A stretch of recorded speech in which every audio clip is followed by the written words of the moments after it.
वाला की main market के अंदर यहाँ पे आवाम जमा हुई है आटे के असूल के लिए, लेकिन आवाम को आटा नहीं मिल रहा। इस वक्त हमारे साथ चंद भाई मौजूद हैं, इनसे पूछते हैं कि आटे के लिए ये किस तरह धक्के खा रहे हैं। जी अस्सलाम वालेकुम। वालेकुम अस्सलाम जी। भाईजान क्या नाम आप?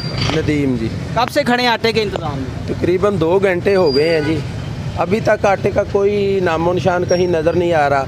इसी तरह रोज़ाना आते हैं, पता लगता है आटा आ रहा है 3-3 घंटे बैठकर चले जाते हैं, बाद में कह देते हैं। दुकानदारों ने भी ये शेड्यूल अब बना लिया है कि आटा अगर लेना है तो साथ दूसरा सामान भी लो। अगर किसी को आटे की ज़रूरत है तो जो आटा नहीं ले सकता वो दूसरा सामान वो लेकर क्या करेगा जब आटा ही ना मिलेगा।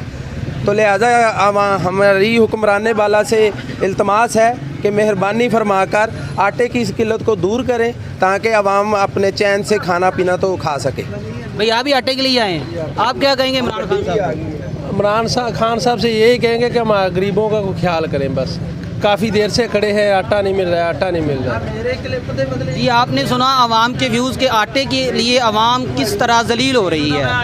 बस जी आप देखो ना 15 नाग आते हैं, 15 लोग ले गए, बाकी जो 50-40 वो कहाँ जाए? इमरान खान साहब को इमरान खान साहब को क्या पैगाम देंगे आटे के वाले? हम यही देंगे कि ये गुर्बत मुकाबला करो और चीज़ें जो चीनी है, आटा है, दालें जो गरीब आदमी के मतलब मुतलका है वो दिए जाएं। बस महंगी है या सस्ती है, ये महंगी भी नहीं मिल रही। एक तो ना महंगी, ये महंगा भी नहीं मिल रहा।